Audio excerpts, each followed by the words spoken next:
ఆంధ్రప్రదేశ్ రాష్ట్రంలో నారా చంద్రబాబు నాయుడు గారు ముఖ్యమంత్రి హోదాలో కాపు కులాన్ని టార్గెట్ చేశారని చెప్పేసి ముద్రగడ్డ పద్మనాభం గారు నారా చంద్రబాబు నాయుడు గారికి అదేవిధంగా మంత్రి లోకేష్ గారికి ఒక లేఖ రాశారు. ఈ లేఖలో అనేక అంశాలను ప్రస్తావిస్తూ అంబటి రాంబాబు గారి మీద జరిగిన జాడిని కాపు కులం మీద జరిగిన జాడిగా మేము పరిగణిస్తున్నాం. ఏ విధంగా సరే కాపు కులాన్ని కాపాడండి అని చెప్పేసి వాళ్ళకు విన్నవించుకుంటూ ఆ లేఖ రాశారు. మరి మొత్తానికి ముద్రగడ పద్మనాభం రాసినటువంటి లేఖ గురించి మరిన్ని విషయాలు తెలుసుకోవడానికి మనతో ఉన్నారు తెలుగుదేశం పార్టీ జాతీయ నాయకులు అండ్ ఫైర్ బ్రాండ్ ఆర్యు రెడ్డి గారు. నమస్కారం అండి. సరే, ఇప్పుడు చూసుకుంటే ముద్రగడ పద్మనాభం గారు ఆంధ్రప్రదేశ్లో కాపు కులస్తుల మీద దాడి జరుగుతుంది, అంబటి రాంబాబు గారి మీద జరిగిన దాడిని ఒక కాపు కులస్తుడిగా నేను ఖండిస్తున్నాను, దీనికి సంబంధించి యాక్షన్ తీసుకుని చెప్పేసి ముఖ్యమంత్రి చంద్రబాబు నాయుడు గారికి లేఖ రాశారు. కాపు కులాన్ని ఎందుకు టార్గెట్ చేస్తున్నారని చెప్పేసి ఈ అంశం గురించి మీరు ఏమంటారండి? ముద్రగడ పద్మనాభం అని మీరు చెప్పినారు, కానీ ఇదే ముద్రగడ పద్మనాభం నేను ముద్రగడ పద్మనాభం కాదు, ఇక్కడి నుంచి నాది ముద్రగడ పద్మనాభ రెడ్డి అని చెప్పి రోటరీ చేపించుకున్న వ్యక్తి ఈ యొక్క ముద్రగడ పద్మనాభం. ఇతను ఒక కులన్మాదంతో రగిలిపోతున్న వ్యక్తి. నిజంగా గనక మీకు అంత కులం ఉంటే గనక ఈరోజు అసలు జరిగిందేంటి, మీరు రాస్తుందేంటి? మీ యొక్క వైసీపీ పార్టీకి సంబంధించిన వ్యక్తి ఈరోజు ఒక దూషణ పర్వాలు చేస్తే మీరు ఒక కులం చెప్పుకొని ఒక కుల పెద్దగా మీకు బాధ్యత లేదా? మీరు ఖండించరా? మీరు ఈ యొక్క రాష్ట్ర అధినేత 5 కోట్ల మంది ప్రజలు ఎంచుకున్న కూటమి ప్రభుత్వ అధినేత ఈ రాష్ట్ర ముఖ్యమంత్రి గౌరవ శ్రీ నారా చంద్రబాబు నాయుడు గారిని ఈరోజు క్యారెక్టర్ అసాసినేషన్ చేసి వాళ్ళ కుటుంబ సభ్యుల్ని మీ యొక్క పార్టీ నాయకులు దూషించారంటే మీరు ఒక కుల పెద్దగా దీన్ని సమర్థిస్తారా? ఈరోజు మీరు కాపుల కోసం మళ్ళీ తీసుకొస్తామన్నారు. మీరు కానీ మీ యొక్క పార్టీ విధానం కానీ, మీ పార్టీ విధానం ఏంటి? బూతులు తిట్టించడం పార్టీ. మీ నాయకుల విధానం ఏంటి? బూతులు తిట్టే విధానం.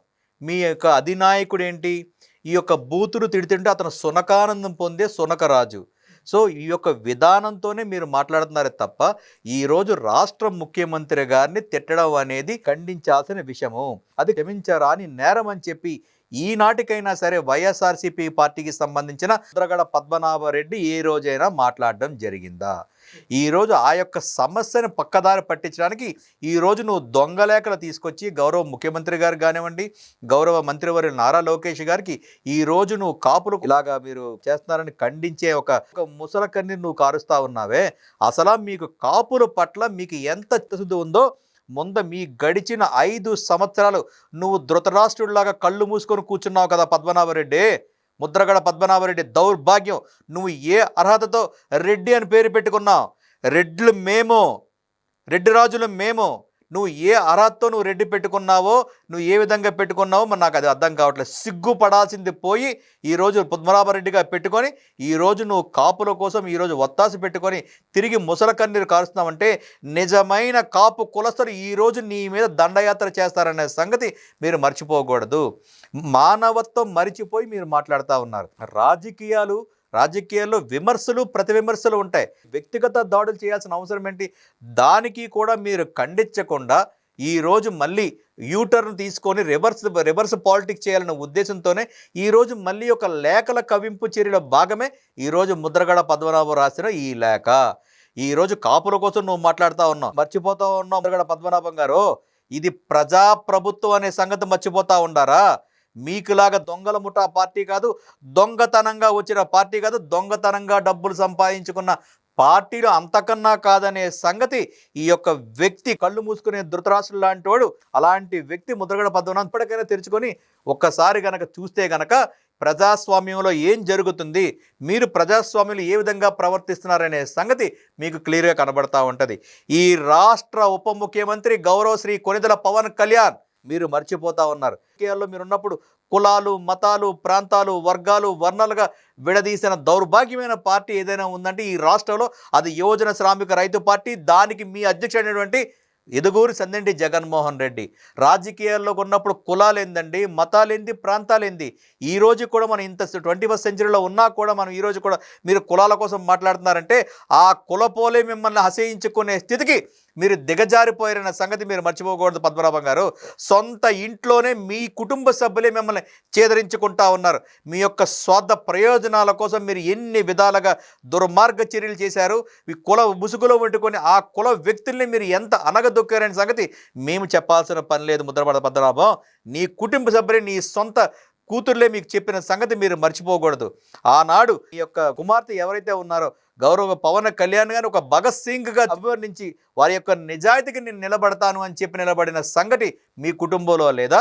అలాంటి మీరు ఈరోజు కులం కోసం మీరు మాట్లాడి ప్రభుత్వం మీద కుసంస్కారంగా, అంటే వయసు కూడా మీరు దృష్టిలో పెట్టుకోకుండా హీనాతిహీనంగా మీరు ఇంత దౌర్భాగ్యంగా మీరు ప్రజల్ని మభ్యపెట్టాలనుకుంటే ఆ ప్రజలు మిమ్మల్ని హర్షించే పరిస్థితిలో లేదని ముద్రగడ పద్మనాభన్ మీ మీడియా ద్వారా తెలియజేస్తా ఉన్నాం. రెండవది, కూటమి ప్రభుత్వం ఎప్పుడూ కూడా అన్ని కులాలని కూడా సముజ్జిగా తీసుకునే ప్రభుత్వం ఏదైనా ఉందంటే ఈ దేశంలో, ఈ యొక్క ఆంధ్ర రాష్ట్రంలో కూటమి ప్రభుత్వాన్ని మీ ద్వారా తెలియజేస్తా ఉన్నాం. ప్రతి ఒక్క వ్యక్తిని ఒక సముజ్జిగా మేము చూడడం జరుగుతూ ఉంది. గౌరవ పవన్ కళ్యాణ్ గారు ఈరోజు ఉప ముఖ్యమంత్రి వర్యులు, వారు ఆ కులానికి సంబంధించినా కూడా ఏ రోజు కూడా నేను ఆ కులంకు సంబంధించిన వ్యక్తి అని చెప్పుకోలేని నిజాయితీగా నిప్పు లాంటి వ్యక్తి గౌరవ పవన్ కళ్యాణ్ గారు. ప్రభుత్వంలో ఉన్నప్పుడు ప్రతి ఒక్కరికి న్యాయం చేయాల్సిన అవసరం ప్రభుత్వ అధినేతలుగా ప్రతి వ్యక్తికి ఉంటుంది. ఒక ఎమ్మెల్యేగా, అంటే ప్రజల చేత ఎన్నుకోబడిన ప్రతి ప్రజాప్రతినిధికి ఉంటుందనే సంగతి ముద్రగడ పద్మనాభం చేసి వచ్చినావు కదా. నువ్వు చట్టసభలో నువ్వు కూడా కూర్చున్నావు కూడా, ఆ యొక్క విజ్ఞానం కూడా నువ్వు లేకుండా అజ్ఞానంతో ఈరోజు నువ్వు, అంటే నీ యొక్క ధన దాహం కోసం, చిల్లర డబ్బుల కోసం ఈరోజు నువ్వు చిల్లర పనులు చేస్తున్నావంటే ముద్రగడ పద్మనాభం ఎంత దిగజారిపోయాడు అనే సంగతి ఈ లేఖ ద్వారా అంటే క్లియర్ కట్గా కనబడిపోతా ఉంది. కాబట్టి కూటమి ప్రభుత్వం ఏ రోజు కూడా ఏ కులాన్ని కూడా విస్మరించదు, ఏ కులాన్ని కూడా టార్గెట్ చేయదు. అంటే తప్పు చేసిన కూడా ఈ కులానికి అని చెప్పేసి ఆ కులాన్ని ఎగ్జామ్షన్ చేయాలని చెప్పి భారత రాజ్యాంగంలో ఏదైనా ఉందా? మరి అలా అనుకుంటే జగన్మోహన్ రెడ్డి 33 కేసుల్లో ఏవని ముద్దాయని, మరి అతన్ని ఏం చేయాలి? అతను ఒక కులపోడనా?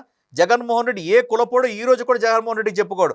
జగన్మోహన్ రెడ్డి ఏ మతమోడు ఈ రోజు కూడా మీ జగన్మోహన్ రెడ్డి చెప్పుకోలేని ఆ నాయకుడే మీరు అలా ఉన్నారంటే ఈ రోజు కూడా మీరు సగౌరవంగా చెప్పుకోలేని దీనమైన స్థితిలో ఉండే మీరు ఈరోజు ప్రభుత్వాన్ని ఏ అధికారంతో మీరు విమర్శిస్తూ ఉంటారు, ప్రశ్నిస్తూ ఉంటారు.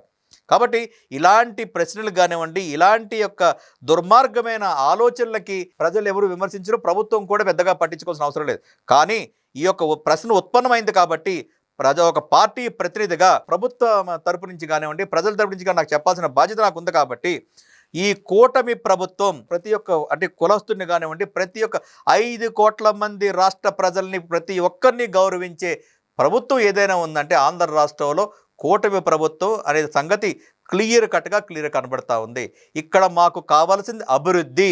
ఆ అభివృద్ధికి ఎవరైనా సరే ఆటంకం కలిగించినా, అట్లాగే లా అండ్ ఆర్డర్కి ఎవరైనా సరే ఆటంకం కలిగించినా ప్రభుత్వం చట్టపరంగానే చర్యలు తీసుకోవడం జరుగుతూ ఉంది.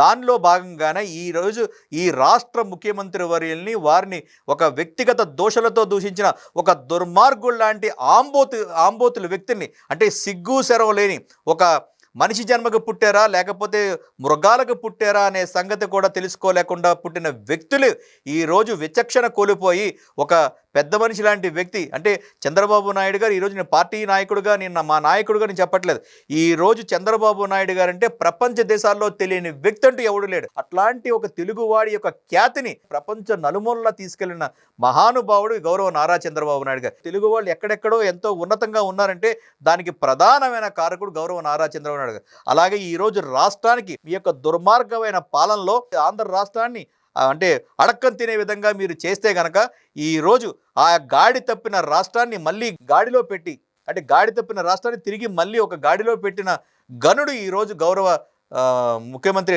నారా చంద్రబాబు నాయుడు గారు. రాష్ట్రానికి రాజధాని లేకుండా మీరు చేశారు. ఈరోజు మళ్ళీ ప్రజాకూటమి ఏర్పడిన తర్వాత ఈరోజు ఏదిరా ఆంధ్ర రాష్ట్రానికి రాజధాని అంటే నా రాష్ట్ర రాజధాని అమరావతిరా అని చెప్పి ప్రతి తెలుగువాడు సగౌరవంగా చెప్పుకునే దిశగా ఈరోజు ఆంధ్ర రాష్ట్రం అభివృద్ధి పదవిలో ముందుకు పోతా ఉంది. అట్లాగే ఆంధ్ర రాష్ట్రానికి పెట్టుబడులు ఈరోజు వలసగా మనకి ఈరోజు ఆంధ్ర రాష్ట్రానికి వస్తూ ఉన్నాయి. మన యొక్క యువతకి ఉద్యోగ ఉపాధి అవకాశాలు దొరుకుతూ ఉన్నాయి ప్రతి ఒక్కరికి కూడా. అలాగే నా యొక్క సంపద సృష్టించడంలో ఈరోజు ఆంధ్ర రాష్ట్రం ముందుకు పోతా ఉంది. అంటే తాగునీటి విషయంలో కానీ, మనం ఏదైనా ప్రాజెక్టులు కట్టుకునే విషయంలో కానీ ఆంధ్ర రాష్ట్రం ముందుకు పోతా ఉంది. ఇవన్నీ అభివృద్ధి జరుగుతూ ఉన్నాయి కాబట్టి ప్రతి ఒక్క ప్రభుత్వ ఉద్యోగికి 1వ తారీఖుల్లా జీతాలు పడిపోయే దిశగా ఈరోజు ఆంధ్ర రాష్ట్రం ముందుకు పోతా ఉంది. మీ పాలనలో అధోగతి పాలైంది. ఈరోజు మా యొక్క ప్రజా పాలనలో అభివృద్ధి విధానంలో అందలానికి ఎక్కుతూ ఉంటే ఆ అందలాన్ని మీరు తట్టుకోలేక కుసంస్కారంతో, అంటే డైవర్ట్ పాలిటిక్స్ భాగంగానే మీ యొక్క ఆంబోతు రాంబాబు చేసిన దాన్ని మీరు సమర్థించే విధంగా ఈ లేఖ ఉంది. కాబట్టి ఈ లేఖలో తన యొక్క దుర్మార్గం కానివ్వండి ఏంటనేది క్రిస్టల్ క్లియర్గా అర్థమైపోయినది. ఆ యొక్క కులస్తులే ఇతన్ని అసహించుకునే స్థితికి ముద్రగడ పద్మనాభం దిగజారిపోయినాడు. ఈ యొక్క ఆంధ్ర రాష్ట్రంలో ఇచ్చాపురం బోర్డర్ నుంచి తడ బోర్డర్ వరకు తీసుకున్న ప్రతి తెలుగువాడు, ప్రతి కులస్తులు, అది ఏ కులమైనా సరే ఆంధ్ర రాష్ట్రంలో కూటమి ప్రభుత్వంలో ప్రతి ఒక్కరు భాగస్వాములే.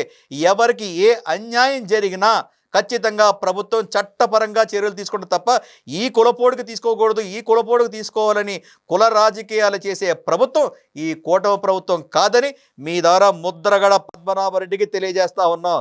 నీ లోటుపాట్లు ఎవరైతే ఉన్నారో ఆ A1 ముద్దాయి దగ్గరికి వెళ్ళి నువ్వు విచారణ చేసుకొని ఏదైనా చేసుకోవాలి తప్ప మళ్ళీ కులాన్ని మధ్యలో వేసుకొని కులాన్ని తీసుకొని వచ్చి కుల మతాల ఘర్షణలు ఆంధ్ర రాష్ట్రంలో తేవాలనుకుంటే ముద్రగడ పద్మనాభం తిరిగి నిన్ను ఈ ఆంధ్ర రాష్ట్రాన్ని తరిమి కొట్టే కార్యక్రమం నువ్వు ఏదైతే కులం వేసుకుంటున్నావో ఆ కులపోలే తీసుకుంటారని మీ ద్వారా ముద్రగడ పద్మనాభానికి హెచ్చరిస్తా ఉండవు. Thank you so much. Thank you. Please subscribe to Leo news for more videos.